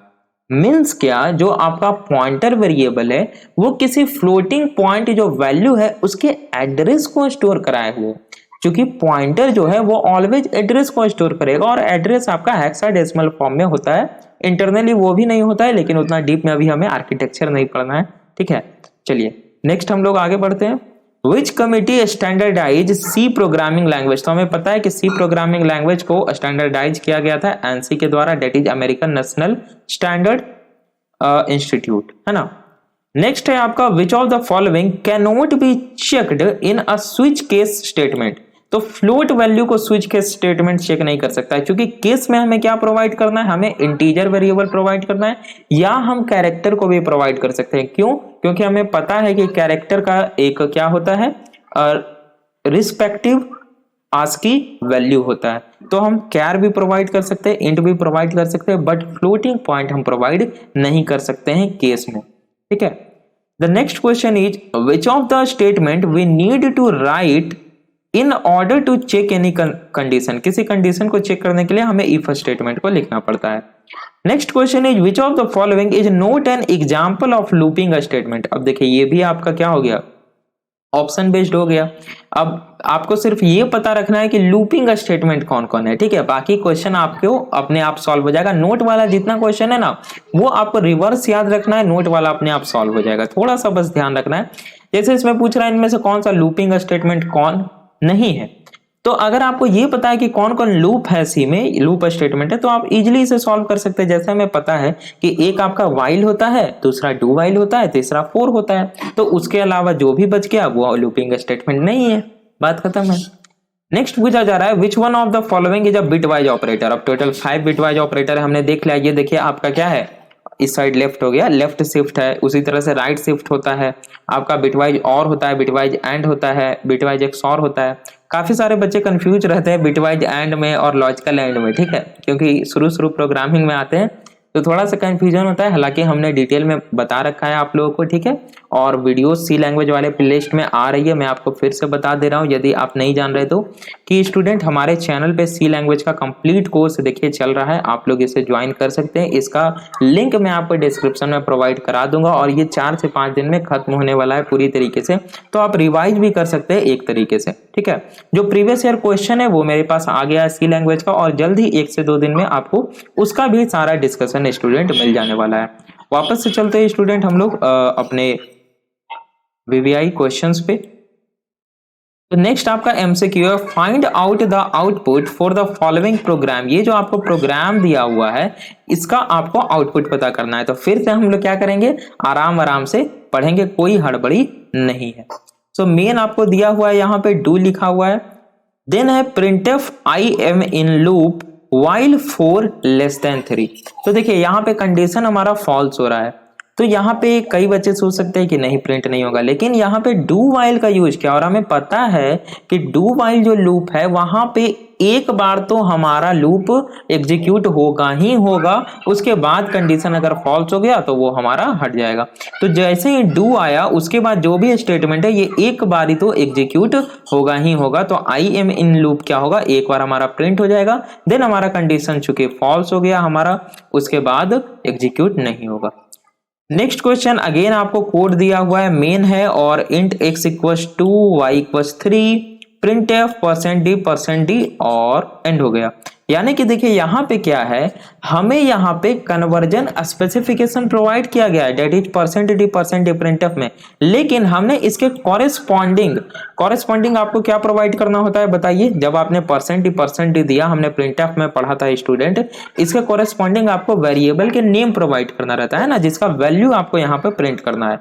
तो यहाँ पे बताइए आप लोग क्या दीजिएगा, कुछ दिए ही नहीं, तो इसका आउटपुट क्या होगा। ऐसे ये लीगल स्टेटमेंट है, ठीक है, ये आपको कोई एरर नहीं देने वाला है सी लैंग्वेज में, ये एक वैलिड लीगल सी स्टेटमेंट है, तो ये आपको गार्बेज वैल्यू दे देगा। देखिए इसका कॉन्सेप्ट क्या होता है प्रिंटफ का, जब आप कन्वर्जन स्पेसिफिकेशन प्रोवाइड करते हैं और उसके कॉरेस्पॉन्डिंग में कोई वैल्यू नहीं देते हैं, तो ये क्या करता है कि स्टैक में जो पड़ा रहता है ना, स्टैक आप लोग जानते हैं स्टैक का concept, last in first out, तो जो लास्ट में वैल्यू गया होता है स्टैक में उसे ये उठा लेता है और प्रिंट कर देता है। मीन्स आप एक्सपेक्ट नहीं कर सकते हैं वैल्यू को, आपका गार्बेज वैल्यू यहाँ पे आने वाला है, सिंपली आपको गार्बेज वैल्यू पे टिक करना है। The next question is an int data type requires, एक इंट डेटा टाइप देखिए रिक्वायर करता है, तो 2 बाइट आपको टिक करना है। ये इन 16 बिट कंपाइलर आपको ऑप्शन में नहीं दिया हुआ था, ठीक है, मैंने 2-3 क्वेश्चन पेपर देखा है, सिर्फ आपको 2 बाइट्स 3 बाइट 4 बाइट ऐसे करके ऑप्शन है। तो मैं आपको बता रखा है कि यदि आपसे डायरेक्टली क्वेश्चन पूछा जाता है, इसका मतलब है कि वो 16 बिट कंपाइलर को एज्यूम करके चल रहे हैं, आपको भी 16 बिट कंपाइलर को एज्यूम करके चलना है। मैंने ब्रैकेट में लिख दिया क्योंकि मैं ये पीडीएफ आपको प्रोवाइड करने वाला हूं, तो आपको कहीं दिक्कत ना हो इसलिए। Okay, the next question is find out the output for the following programme. इस प्रोग्राम के लिए क्या आउटपुट होगा, चलिए देखते हैं। मेन है इंट x इक्वल्स 4, तो x की वैल्यू हो गई 4, चेक हो रहा है इफ x डबल इक्वल्स 2, तो कंपैरिजन ऑपरेटर, क्या x की वैल्यू 2 है, बिल्कुल नहीं, प्रिंटफ हमारा नहीं एग्जीक्यूट होगा, एल्स पे जाएगा और प्रिंट हो जाएगा यू आर रॉन्ग। काफी सिंपल पूछ दिया, यू आर रॉन्ग, ऐसा क्वेश्चन पूछा नहीं जाता है, एक आध बार पूछ दिया गया तो पूछ दिया गया, ठीक है, तो यू आर रॉन्ग यहाँ पे प्रिंट हो गया। नेक्स्ट है नोट इक्वल्स रिप्रेजेंट, ये तो आपको पता होना चाहिए, इसका मतलब क्या होता है, नोट इक्वल टू होता है। नेक्स्ट है member of union use same storage location से, बिल्कुल यही तो यूनियन को डिफरेंट बनाता है स्ट्रक्चर से। यूनियन में आप एट अ टाइम उसके सारे मेंबर को इनिशियलाइज नहीं कर सकते हैं, ठीक है, किसी एक ही मेंबर में आप वैल्यू को स्टोर करा सकते हैं। Why, because member of union use same storage locations. Okay, next है ASCII value of capital A, देखिए कैपिटल ए का और स्मॉल ए का आस्की वैल्यू आपसे सामान्यतः पूछा जाता है। कैपिटल ए का जो आस्की वैल्यू है वो है 65 और जो स्मॉल ए का आस्की वैल्यू है वो है 97। ये आपको याद रखना है, ठीक है। नेक्स्ट क्वेश्चन है set of instructions that perform a particular task is called. इसको हम लोग प्रोग्राम बोलते हैं, या अगर सॉफ्टवेयर हो ऑप्शन में तो आप सॉफ्टवेयर भी टिक कर सकते हैं। अगर दोनों हो प्रोग्राम सॉफ्टवेयर तो आपको प्रोग्राम ऑब्वियस सी बात है टिक करना है, लेकिन अगर प्रोग्राम ना हो सॉफ्टवेयर हो तो सॉफ्टवेयर टिक कर देना है, क्योंकि सेट ऑफ इंस्ट्रक्शन आपका सॉफ्टवेयर बनाता है ना, और प्रोग्राम सेट ऑफ इंस्ट्रक्शन ये भी होता है जो कि एक पार्टिकुलर टास्क को परफॉर्म करता है। नेक्स्ट क्वेश्चन है the function is used to determine the length of a string. हमने पढ़ा था कैरेक्टर एरे के कॉन्सेप्ट में। कैरेक्टर एरे को स्ट्रिंग बोलते हैं। स्ट्रिंग एक अलग से डेटा टाइप नहीं है सी लैंग्वेज में, तो हम लोग कैरेक्टर एरे का यूज करते हैं, और कैरेक्टर एरे के लेंथ को फाइंड आउट करने के लिए हम लोग strlen का यूज करते हैं, strlen। ये क्या है, एक लाइब्रेरी फंक्शन है। नेक्स्ट है is a self contained block of a statement that perform a coherent task of same kind. ये क्वेश्चन हम लोग पहले भी देख चुके हैं। फंक्शन उसे बोला जाता है, ठीक है। फंक्शन क्या करता है, सेम टास्क को परफॉर्म करता है। नेक्स्ट क्वेश्चन है function sqrtd is defined in. sqrt जो फंक्शन है वो किस हेडर फाइल में डिफाइन किया, मैंने आपको अभी इसी लेक्चर में बताया, math.h हेडर फाइल में, और जो पावर फंक्शन है वो भी math.h हेडर फाइल में। नेक्स्ट क्वेश्चन है what is the extension files by default for C program. वाह, ऐसा क्वेश्चन पूछा नहीं जाता है। आप सभी को पता है कि डॉट से क्या होता है, सोर्स कोड का एक्सटेंशन होता है। नेक्स्ट क्वेश्चन है reads the source code of a programme one line at a time, यानी कि at a time one line read करता है कौन, इंटरप्रेटर। हमने आपको इंटरप्रेटर और कंपाइलर में डिफरेंस बताया हुआ है, सी लैंग्वेज के प्लेलिस्ट में वीडियो मौजूद है, आप जाके वहां पे देख सकते हैं स्टूडेंट। इंटरप्रेटर क्या करता है कि लाइन बाय लाइन कोड को मशीन कोड में कन्वर्ट करता है और उसे एग्जीक्यूट भी कराते चलता है, जबकि कंपाइलर क्या करता है कि एक बारी में पूरा का पूरा पहले मशीन लैंग्वेज में कन्वर्ट करता है और देन एग्जीक्यूट कराता है। Okay, next question is what is the range of integer data type. Integer data type का रेंज क्या होता है, अगेन आपको 16 बिट कंपाइलर में पूछा गया, तो -30 to 768 to 30 to 767, और लिखा नहीं गया था क्वेश्चन में 16 बिट कंपाइलर, ये आपको एज्यूम करके चलना है। नेक्स्ट क्वेश्चन है how much memory required for a single character data type. तो एक जो कैट डेटा टाइप होता है वो 1 बाइट आपका लेता है। नेक्स्ट क्वेश्चन है which of the following is not a keywords. अब ये आपका ऑप्शन बेस्ड है, आपको टोटल 32 कीवर्ड पता होने चाहिए। 32 कीवर्ड का लिस्ट आप लोग एक बार देख लीजिएगा तो वो दिमाग में आपका फिट हो जाएगा, ठीक है। तो पॉइंटर कोई भी कीवर्ड नहीं है सी लैंग्वेज में, इतना तो पता है हम लोगों को। नेक्स्ट है आस्की स्टैंड फॉर। तो आस्की का फुल फॉर्म क्या होता है, American standard code for information interchange. आपको एक आस्की और दूसरा एनसी, इन दोनों का जो है फुल फॉर्म वो पढ़ के ही जाना है, इन दोनों में से कोई एक पूछ दिया जाता है। नेक्स्ट क्वेश्चन पूछा जा रहा है what is the radix of hexadecimal number system. तो हमें नंबर सिस्टम में, हालांकि हमने सी लैंग्वेज में पढ़ा नहीं, सी लैंग्वेज में पढ़ा भी नहीं जाता, सी लैंग्वेज में थोड़ा सा हमने कॉन्सेप्ट देखा था कि हम लोग जब इंटीजर को रिप्रेजेंट कर रहे थे, यानी कि जब हमने क्या चीज का कॉन्सेप्ट पढ़ा था, देखिए कन्वर्जन स्पेसिफिकेशन का यस जब कॉन्सेप्ट पढ़ा था तो हमने %x देखा था, %o देखा था, %t देखा था, तो वहां पे हमने थोड़ा सा कॉन्सेप्ट पढ़ा था। हालांकि ये नंबर सिस्टम में पढ़ा जाता है। हेक्साडेसिमल का जो रेडिक्स होता है, जो बेस होता है वो 16 होता है, डेसिमल का 10 होता है, ऑक्टल का 8 होता है, बाइनरी का 2 होता है। ये आपको याद रखना है, यदि नहीं याद है तो लिख लीजिए, क्योंकि अभी आप लोग बिगिनर है प्रोग्रामिंग में, तो मे भी आपको नहीं याद हो। बाइनरी का 2 होता है, लिख लीजिए यदि लिखना हो तो। ऑक्टल का 8 होता है, डेसिमल का 10 होता है, और हेक्साडेसिमल का 16 होता है। नेक्स्ट क्वेश्चन पूछा जा रहा है द रिजल्ट ऑफ 16, और ये राइट शिफ्ट परफॉर्म कर रहा है फॉर ईच। तो देखिए हमने आपको राइट शिफ्ट ऑपरेटर बताया हुआ, ये एक बिटवाइज ऑपरेटर, ये क्या करेगा 16 को 4 बार शिफ्ट करेगा राइट साइड में। तो 16 होता है क्या आपका, देखिए 1 2 4 8, कैसे हो गया 16, ठीक है। बाकी यहाँ पे कुछ भी हो, और जब ये 4 बार शिफ्ट होगा 1 2 3 4 तो बच जाएगा ओनली 1, तो इसका आंसर क्या आ जाएगा 1 आ जाएगा स्टूडेंट। आप लोग इसे कैलकुलेट करके देख सकते हैं, ठीक है। नेक्स्ट क्वेश्चन है क्या what is the meaning of plus plus unary arithmetic operator, और इसे इंक्रीमेंट ऑपरेटर बोला जाता है। हम लोग इंक्रीमेंट डिक्रीमेंट को ऑपरेटर को एक सेपरेट वीडियो में डिस्कस कर चुके हैं। The next question is the keyword else can be used with if statement, else को आप डायरेक्टली यूज नहीं कर सकते। जब तक इफ नहीं रहेगा तब तक आप एल्स कैसे यूज कीजिएगा बताइए? जब कोई कंडीशन रहेगा तभी ना आप एल्स यूज कीजिएगा कि इफ अगर ऐसा होता है तो ये करो, अगर ऐसा नहीं होता है तब ये करो, है ना। नाउ एल्स जो है वो कंपलसरी नहीं रहता है, हम लोग पढ़ चुके हैं। नेक्स्ट है आपका in the address of the array elements are passed to a function call by reference method से, ठीक है।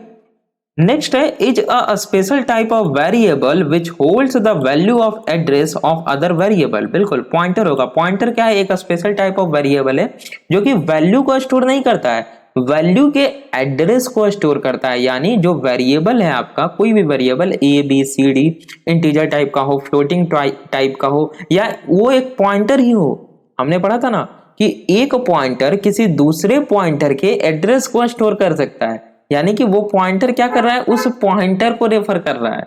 आगे बात समझ में? तो पॉइंटर बेसिकली करता क्या है, उतना डिटेल में नहीं जाइए आप लोग। किसी वेरिएबल के वैल्यू को नहीं, उस वेरिएबल के वैल्यू के एड्रेस को स्टोर करता है, ठीक है। Now is a process in which a function calls itself. Recursion का कॉन्सेप्ट हमने पढ़ा। रिकर्सन में हमने क्या देखा कि एक फंक्शन खुद अपने आप को कॉल करता है तो उसे क्या बोला जाता है? रिकर्सन बोला जाता है। और इसका मेनली हमने यूज किया था फैक्टोरियल को निकालने के लिए, है ना। फैक्टोरियल क्या होता है? फैक्टोरियल जैसे अगर मान लिया जाए आपको 6 का फैक्टोरियल निकालना है तो हम लोग क्या करते थे? 6 × 5 × 4, तो बार बार वो खुद को कॉल करवाते थे, ठीक है।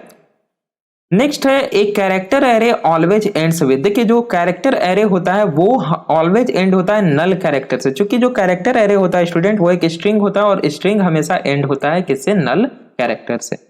नेक्स्ट है the structure combines variables of dissimilar data type. Array में सिमिलर डेटा टाइप के होते हैं और स्ट्रक्चर में डिसिमिलर डेटा टाइप के होते हैं। नेक्स्ट है printf function is defined in which header file. जो आपका प्रिंटफ फंक्शन है स्टूडेंट, ये क्या है? स्टैंडर्ड आउटपुट पे प्रिंट कराने का। तो ये standard input output header file में आपका डिफाइन। नेक्स्ट है what is the format specifier for representing a string. हमने पढ़ा है कन्वर्जन स्पेसिफिकेशन के कॉन्सेप्ट में कि स्ट्रिंग का फॉर्मेट स्पेसिफायर क्या होता है? %s होता है स्टूडेंट, ठीक है। फॉर्मेट स्पेसिफायर को ही कन्वर्जन स्पेसिफिकेशन बोलते हैं, ध्यान रखना है आपको। नेक्स्ट है what is the size of double data type. Double का 8 बाइट्स होता है 16 बिट कंपाइलर में। नेक्स्ट है what will be the output of following C code. ध्यान से पढ़ना है आपको। देखिए इस सी कोड का आउटपुट क्या होगा।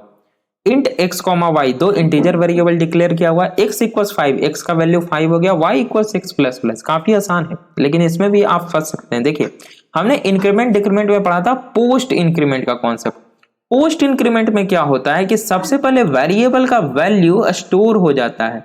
यानी कि वेरिएबल का वैल्यू जो है वो एक्सप्रेशन में यूज होता है और चूंकि ये असाइनमेंट एक्सप्रेशन है तो x का वैल्यू पहले y में स्टोर हो जाएगा। यानी y की वैल्यू हो गई 5। नाउ x का वैल्यू इंक्रीज होगा x से, तो x की वैल्यू हो गई 6। यानी x = 6 और y = 5। आई होप समझ गए आप लोग। नेक्स्ट क्वेश्चन है which keyword is used to represent a structure. Struct keyword is used to represent a structure. हम लोग एक स्ट्रक्चर को डिफाइन करने के लिए, क्रिएट करने के लिए स्ट्रक्ट कीवर्ड का यूज करते हैं। Next question is which of the following operator is known as ternary operator. Conditional operator को हम लोग स्टूडेंट टर्नरी ऑपरेटर के नाम से जानते हैं। क्योंकि टर्नरी ऑपरेटर देखिए क्या होता है, यूनरी, बाइनरी, टर्नरी। ये टर्नरी उसी का कॉन्सेप्ट है, कोई अलग नया नहीं है। टर्नरी का सिंपली सा मतलब है कि ऐसा ऑपरेटर जो कि 3 ऑपरेंड लेता हो। और चूंकि सी लैंग्वेज में केवल एक कंडीशनल ऑपरेटर ही ऐसा ऑपरेटर है जो कि 3 ऑपरेंड पे अपने ऑपरेशन को परफॉर्म करता है, इसीलिए हम लोग कंडीशनल ऑपरेटर और टर्नरी ऑपरेटर दोनों को एक दूसरे के जगह पे लिख सकते हैं, ठीक है। Ternary operator means conditional operator, conditional operator means ternary operator, ठीक है। The next question is the technique in which a function call itself is known as recursion. अभी जस्ट हम लोगों ने देखा, ठीक है। नेक्स्ट क्वेश्चन है what will be the output of following C code. चलिए हम लोग देख लेते हैं। int I = 5, printf %d %d %d, यानी कि 3 यहाँ पे साइंड इंटीजर वैल्यू प्रिंट होगा। फर्स्ट क्या है? i++। अब देखिए ये पोस्ट इंक्रीमेंट है, यानी कि i का वैल्यू पहले एक्सप्रेशन में यूज होगा, देन i का वैल्यू इंक्रीमेंट होगा। तो i का वैल्यू अभी क्या है? i का वैल्यू अभी है 5, ठीक है। i का वैल्यू 5, तो क्या होगा? 5 पहले प्रिंट हो जाएगा। 5 पहले प्रिंट हो गया स्टूडेंट, उसके बाद i का वैल्यू इंक्रीज हो जाएगा, तो i का वैल्यू अब हो गया 6। नाउ नेक्स्ट i++ पे जाएगा। ये भी क्या है? पोस्ट इंक्रीमेंट है, तो i का वैल्यू पहले एक्सप्रेशन में यूज हो जाएगा। i का वैल्यू है 6, तो 6 प्रिंट हो जाएगा। और अब क्या होगा, वैल्यू आपका इंक्रीमेंट हो जाएगा। नेक्स्ट है अगेन आई प्लस प्लस, तो ये फिर से पोस्ट इंक्रीमेंट है, तो आई का वैल्यू पहले क्या होगा, एक्सप्रेशन में यूज होगा, तो 7 पहले प्रिंट हो जाएगा। उसके बाद क्या होगा, आई का वैल्यू इंक्रीज होगा, तो आई का वैल्यू हो गया 8। अब कोई स्टेटमेंट ही नहीं है, तो 5 6 7 आपका प्रिंट हो जाएगा simply. Okay, next question is which operator is used for multiplication as well as pointer. हमें पता है एस्ट्रिक ऑपरेटर का यूज हम लोग करते हैं, हालांकि ऐसे क्वेश्चन नहीं देना चाहिए लेकिन पूछ दिया गया, अच्छा क्वेश्चन है, ठीक है। एस्ट्रिक सिंबल का यूज करते हैं हम लोग मल्टीप्लीकेशन के लिए भी, पॉइंटर डीरेफरेंसिंग के लिए भी। नेक्स्ट क्वेश्चन है address location will goes to location for array A15। A15 अगर हम एक एरे डिक्लेयर करते हैं तो इसका एड्रेस लोकेशन कहां तक जाएगा, तो हमें पता है कि एरे का जो इंडेक्सिंग होता है वो 0 से स्टार्ट होता है, तो A15 जो हमारा लास्ट एलिमेंट होगा उसका लोकेशन क्या होगा, 14th है ना, उसका इंडेक्स क्या होगा 14, तो यहाँ पे 14 होगा। ये आपका स्टूडेंट ऑप्शन बेस्ड है, ठीक है। नेक्स्ट है which of the following is a valid identifier in C. अब ये भी आपका ऑप्शन बेस्ड है, जिस प्रकार का ऑप्शन रहेगा उस प्रकार का आपको टिक करना है। हालांकि हमने काफी सारे रूल्स पढ़ चुके हैं आइडेंटिफायर के, तो हम लोग बना सकते हैं। फर्स्ट है A_1, ये बिल्कुल परफेक्टली वैलिड आइडेंटिफायर है। A#1 ये क्यों वैलिड नहीं है, क्योंकि हम लोग हैश का यूज नहीं कर सकते हैं, स्पेशल सिंबल है। @1 क्यों वैलिड नहीं है, क्योंकि स्पेशल सिंबल है, यूज नहीं कर सकते। 1A क्यों वैलिड नहीं है, क्योंकि आइडेंटिफायर का जो नेम है, जो आइडेंटिफायर है वो डिजिट से स्टार्ट नहीं हो सकता है, ठीक है। तो वैलिड क्या हो जाएगा आपका A_1, ये माइनस नहीं है, अंडरस्कोर है। Next question is which operator is used to access the member of structure. Structure के मेंबर को यूज एक्सेस करने के लिए हम किस ऑपरेटर का यूज करते हैं, डॉट ऑपरेटर का यूज करते हैं ना। जैसे स्ट्रक्चर में काफी सारे वेरिएबल होते हैं, जैसे एक स्ट्रक्चर है हमारा स्टूडेंट, और उस स्टूडेंट के हमने उस स्ट्रक्चर स्टूडेंट के अंदर हमने एक इंट टाइप का रोल नंबर डिफाइन किया है, तो हम क्या लिखेंगे, स्टूडेंट डॉट रोल नंबर, तो उस स्ट्रक्चर के अंदर का जो रोल नंबर होगा वो हमारा एक्सेस होगा। नेक्स्ट क्वेश्चन है which of the following is correct representation of structure variable. Structure variable को रिप्रेजेंट करने का करेक्ट तरीका क्या है, स्ट्रक्ट स्टूडेंट S1 S2, बिल्कुल ये क्या है, S1 और S2 स्टूडेंट टाइप का दो वेरिएबल डिक्लेयर हो गया। अब स्टूडेंट क्या है, स्टूडेंट तो कोई टाइप नहीं है सी लैंग्वेज में, तो स्ट्रक्चर क्या है, यूजर डिफाइंड डेटा टाइप है ना। स्ट्रक्चर का यूज करके हम यूजर डिफाइंड डेटा टाइप को क्रिएट कर सकते हैं। सो स्टूडेंट हमारा एक यूजर डिफाइंड डेटा टाइप है और उसका दो वेरिएबल हमने डिक्लेयर कर दिया, ठीक है। Next question is what is the range of unsigned int. Unsigned int का रेंज क्या होता है, तो आपको 16 बिट कंपाइलर एज्यूम करके चलना है।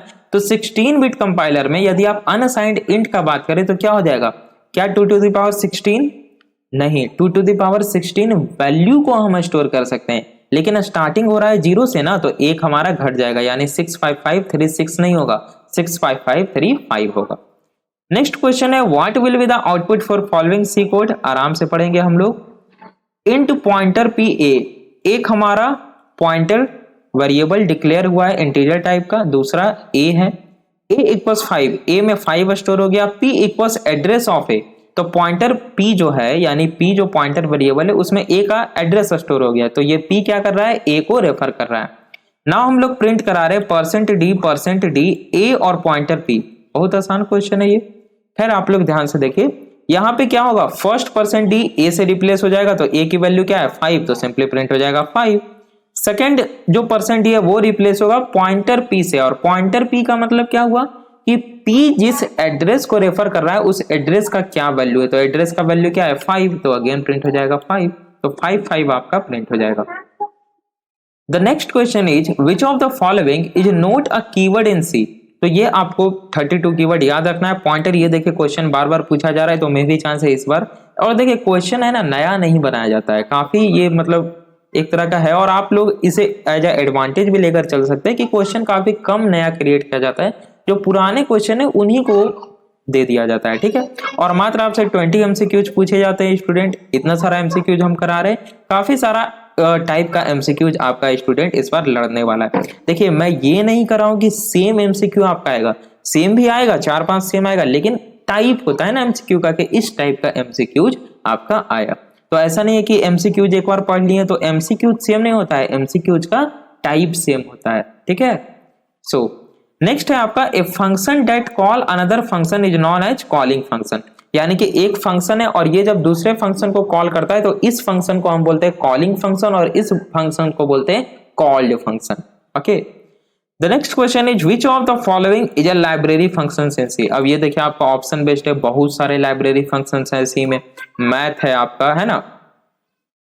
1 minute, which of the following is a library function in C. Math is not a library function. ये देखिए यहाँ पे थोड़ा सा दिक्कत है। math.h आपका हेडर फाइल है, ठीक है। लाइब्रेरी फंक्शन आपको ध्यान देना है, ये फंक्शन होगा लाइक printf आपका लाइब्रेरी फंक्शन है, scanf आपका लाइब्रेरी फंक्शन है। या तो क्वेश्चन होगा आपका कि which of the following is a header file in C, तो math.h हो जाएगा। तो थोड़ा सा आपको ध्यान देना है, यदि नन ऑफ द दीज रहेगा ऐसे केस में तो नन ऑफ दीज आपको टिक करना है। नेक्स्ट क्वेश्चन है the programming language which was used before C language. देखिए पूछ दिया गया, यानी कि वो प्रोग्रामिंग लैंग्वेज जो सी लैंग्वेज के पहले यूज किया जाता था, BCPL। ये आपको याद रखना है स्टूडेंट, VBI काफी बार ये क्वेश्चन पूछा जाता है। नेक्स्ट क्वेश्चन है विच symbol is used for decision making. तो आपको पता है डायमंड सिंबल का यूज किया जाता है डिसीजन मेकिंग के लिए। नेक्स्ट क्वेश्चन है what will be the output for the following C code. चलिए देखते हैं। इंट x, y दो इंटीजर वेरिएबल डिक्लेयर हुआ, x इक्वल्स 5, x की वैल्यू हो गई 5, y equals x plus 1 plus plus plus x। अब यहाँ पे अगेन कॉन्सेप्ट आया ऑपरेटर का। नाउ अब यहाँ पे चूंकि देखिए ब्रैकेट्स में जो है ऑपरेंड आपका पहले से लगा हुआ है, तो यहाँ पे आपको बिल्कुल भी घबराने की जरूरत नहीं है। अगर ब्रैकेट नहीं रहता तब थोड़ा सा हमें यहाँ पे वॉरी होने की जरूरत थी, लेकिन अब आपको बिल्कुल भी वॉरी नहीं होना है। क्यों? क्योंकि ब्रैकेट्स लगा हुआ है और हमें पता है कि ब्रैकेट्स का जो प्रेसिडेंस होता है वो सबसे हाई होता है। तो सबसे पहले आपका ब्रैकेट सॉल्व होगा और ये बेसिकली एक अरिथमेटिक एक्सप्रेशन बनने वाला है। नाउ अब ब्रैकेट्स सॉल्व होगा, लेकिन यहाँ पे अगेन एक दिक्कत आ गया। दिक्कत क्या आ गया कि यदि हम इस ब्रैकेट को पहले सॉल्व करते हैं तो यहाँ पे x का वैल्यू 6 हो जाएगा, यानी कि 6 + 1 7। और यदि हम इस ब्रैकेट को बाद में सॉल्व करते, यानी कि इस ब्रैकेट को पहले सॉल्व करते, तो इसका सॉल्व होकर के आएगा 5 + 1 6। तो इनमें से किसे सॉल्व किया जाए पहले? तो इस सिचुएशन को हैंडल करने के लिए हमने पढ़ा था एसोसिएटिविटी ऑफ ऑपरेटर, और ब्रैकेट्स जो हमने पढ़े थे तीनों टाइप्स के ब्रैकेट्स, उनका एसोसिएटिविटी क्या था? लेफ्ट टू राइट, यानी जो लेफ्ट साइड में पहले वो सॉल्व होगा, देन राइट साइड वाला सॉल्व होगा। यानी कि x + 1 आपका पहले सॉल्व होगा, तो ये x + 1 क्या हो गया आपका 6 हो गया, और प्लस प्लस प्लस x, क्योंकि ये प्री इंक्रीमेंट है तो पहले x का वैल्यू इंक्रीज होगा देन एक्सप्रेशन में यूज होगा, तो x इंक्रीज होके हो जाएगा 6, और अब ये एडिशन है तो 6 + 6 हो गया 12, y की वैल्यू हो गई 12। तो जब y को ये प्रिंट कर रहा है तो क्या प्रिंट हो जाएगा? 12 प्रिंट हो जाएगा। Next question is find the valid identifier below. इनमें से कौन सा वैलिड आइडेंटिफायर है? इफ आपका वैलिड आइडेंटिफायर नहीं है, क्यों? क्योंकि इफ एक कीवर्ड है। वन नेम, ये भी आपका वैलिड आइडेंटिफायर नहीं है, क्योंकि आइडेंटिफायर डिजिट से स्टार्ट नहीं हो सकते हैं। IF ये आपका वैलिड है। अब क्यों वैलिड है? इफ तो हमारा कीवर्ड था, लेकिन याद रखना है कि C आपका केस सेंसिटिव लैंग्वेज है, ये कैपिटल IF है, तो ये कीवर्ड नहीं है। इसका यूज आप हैप्पीली कर सकते हैं आइडेंटिफायर के तौर पे। नन है, नेक्स्ट ये नहीं होगा। नेक्स्ट क्वेश्चन है फाइंड ऑड आउट। इनमें से जो ऑड है उसको अलग करना है। तो ये क्या है? एक लॉजिकल एंड ऑपरेटर है, ये लॉजिकल और है, ये कंपैरिजन है, ये लॉजिकल नॉट है। तो देखिए सिंपल सी बात है, आपको अगर नेम याद है तो पता चल रहा है ये लॉजिकल एंड है, लॉजिकल और है, लॉजिकल नॉट है, तो ये कंपैरिजन ऑपरेटर आपका ऑड हो जाएगा, ये बाहर हो गया। ठीक है। नेक्स्ट क्वेश्चन है C program are converted into machine language with the help of compiler. Next question is ANSI C recognize number of keywords. ANSI C में टोटल 32 नंबर ऑफ कीवर्ड्स होते हैं। Next question is which of the following is not a reserved keywords for C. अब ये again option based है, आपको reserved keyword सारे याद रखने हैं। मेन कोई रिजर्व्ड कीवर्ड नहीं है, मेन एक फंक्शन है जहां से जिसके फर्स्ट स्टेटमेंट से किसी प्रोग्राम का एग्जीक्यूशन स्टार्ट होता है। The next question is if integer needs 2 bytes of a storage then maximum value of an unsigned integer is. देखिए यहाँ पे आपको बता दिया गया है कि इंटीजर यदि 2 बाइट लेता है तो मैक्सिमम जो वैल्यू होगा अनसाइंड इंटीजर का वो क्या होगा। तो अनसाइंड इंटीजर क्या होता है कि इसमें निगेटिव वैल्यू स्टोर नहीं होगा, 0 से स्टार्ट होगा ये। तो हम 2 बाइट मींस 16 बिट्स, 16 बिट्स का यूज करके टोटल कितना वैल्यू स्टोर कर सकते हैं? 2 पावर 16 वैल्यू को हम लोग स्टोर कर सकते हैं। तो क्या मैक्सिमम वैल्यू हमारा 2 पावर 16 होगा? नहीं, क्योंकि हम लोग 0 से स्टार्ट करते हैं काउंटिंग, तो इसमें 1 सब्ट्रैक्ट हो जाएगा, दैट इज 2 पावर 16 माइनस 1 हो जाएगा ये। और इसे सॉल्व कीजिएगा तो ये आएगा 65535, अभी जस्ट हमने देखा है प्रीवियस क्वेश्चन में। The next question is what is the correct value to return to the operating system upon the successful completion of a program? ये भी बहुत VVI क्वेश्चन है, ठीक है। क्वेश्चन क्या पूछा गया है कि जब कोई प्रोग्राम हमारा सक्सेसफुली एग्जीक्यूट हो जाता है तो वो सक्सेसफुली कंप्लीशन के बाद ऑपरेटिंग सिस्टम को क्या रिटर्न करता है।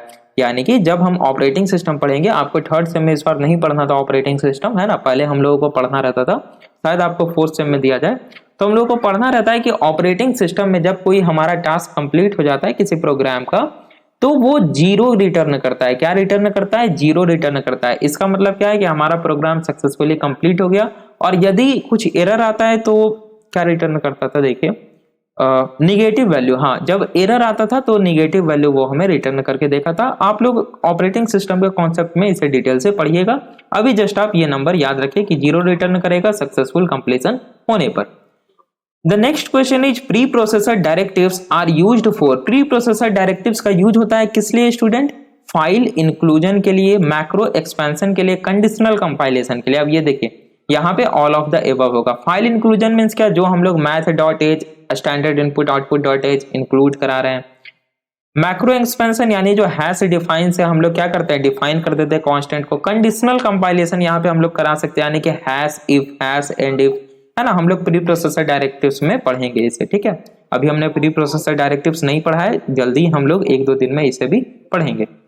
The next question is in C programming array index is always starts from. C programming में स्टूडेंट बाय डिफॉल्ट एरे का जो इंडेक्सिंग होता है वो 0 से स्टार्ट होता है। इन सी \a यूज्ड फॉर। हमने एस्केप सीक्वेंस कैरेक्टर पढ़ा था। एस्केप सीक्वेंस में एक आपका \a भी था जो यूज होता है अलार्म के लिए, है ना, बीप साउंड के लिए। नेक्स्ट है strcmp इज यूज्ड फॉर। इसका यूज होता है स्ट्रिंग को कंपेयर करने के लिए। 2 स्ट्रिंग को ये क्या करता है, कंपेयर करता है। हमने strlen भी पढ़ा था, डिफरेंट स्ट्रिंग के हमने फंक्शंस पढ़े थे।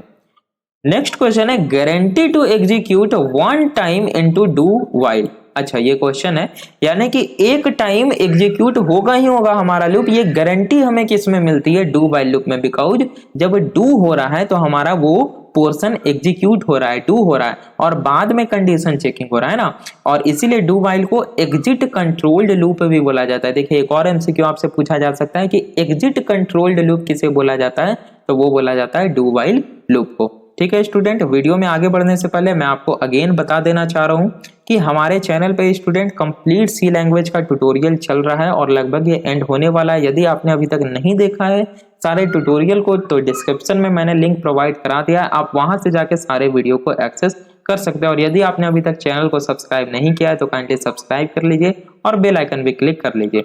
आगे बढ़ते हैं हम लोग वीडियो में स्टूडेंट। नेक्स्ट जो हमारा क्वेश्चन है वो है which of the following has same data type. Same data type किस में होता है? एरे में होता है। और डिसिमिलर किस में होता है? स्ट्रक्चर में होता है। यूनियन भी आपका हो सकता है, ठीक है। नेक्स्ट है which of the following never be used for the variable. तो अच्छा, ये ऑप्शन बेस्ड है आपका। %e हमने पढ़ा था फॉर्मेट स्पेसिफायर, ये यूज होता है किसके लिए? एक्सपोनेंट, जब हम फ्लोटिंग पॉइंट को एक्सपोनेंशियली रिप्रेजेंट करना चाहते हैं तो। %d साइंड इंट के लिए यूज होता है। %f फ्लोटिंग पॉइंट के लिए, और तो यहाँ पे नन हो जाएगा। नेक्स्ट है which has different data type. Structure में what is the size of double. Double का 8 बाइट होता है। By which statement increment by 2। अच्छा, ये आपका ऑप्शन बेस्ड है। x = x + 2 कीजिएगा तो 2 से इंक्रीमेंट हो जाएगा। Relational operator can't be used on. Structure पे आप रिलेशनल ऑपरेटर का यूज नहीं कर सकते हैं। Next question is C language is case sensitive. Always true, C language हमेशा केस सेंसिटिव होता है। And the last question of this video is, ये जो आपका 2 फॉरवर्ड स्लैश सिंबल है ये यूज होता है। हमने आपको हेलो वर्ल्ड के प्रोग्राम में ही बताया था कि सिंगल लाइन कमेंट के लिए हम इसका यूज करते हैं। रुकिए, कहीं मत जाइए, एक और कॉन्सेप्ट समझते जाइए। मल्टी लाइन कमेंट के लिए हम लोग क्या यूज करते हैं बताइए? हम लोग यूज करते हैं कुछ इस तरह का कॉन्सेप्ट है ना, स्लैश, उसके बाद स्टार, और इसके बाद हमें जो भी लाइन लिखना है देन हम क्या करते हैं? स्टार देते हैं और स्लैश से इसे क्लोज कर देते हैं। तो ये अच्छा, ये स्लैश नहीं होता है, कुछ इस तरह का स्लैश होता है ना। देखिए मैं भूल रहा हूँ, ठीक है। शायद बैक स्लैश या फॉरवर्ड स्लैश होता है, एक बार देख लीजिएगा आप, ठीक है। तो ये यूज होता है मल्टी लाइन कमेंट के लिए और ये आपका यूज होता है सिंगल लाइन कमेंट के लिए। तो ये था हमारा आज का वीडियो स्टूडेंट। आई होप आपको वीडियो पसंद आया होगा और ये काफी टॉप वीवीआई एमसीक्यूज है, पीडीएफ डिस्क्रिप्शन में दिया हुआ है, आप वहां से जाकर डाउनलोड कर लीजिए और इसे 2-3 बार रिवाइज कर लीजिए। सी लैंग्वेज आपका बहुत जल्द कंप्लीट होने वाला है। उसके बाद हम लोग पीवाईक्यूज जितने भी ईयर के हैं, 5-6 ईयर के मेरे पास आए हुए सारे को हम लोग डिटेल में डिस्कस करेंगे। 4 मार्क्स 6 मार्क्स के क्वेश्चन को भी डिस्कस करेंगे। तो मेक श्योर आपने चैनल को सब्सक्राइब कर लिया और बेल आइकन को क्लिक करके ऑल पे क्लिक कर लिया ताकि आपको सारे वीडियोज के नोटिफिकेशन सबसे पहले मिल जाए। मिलते हैं हम लोग नेक्स्ट वीडियो में स्टूडेंट। Thanks for watching.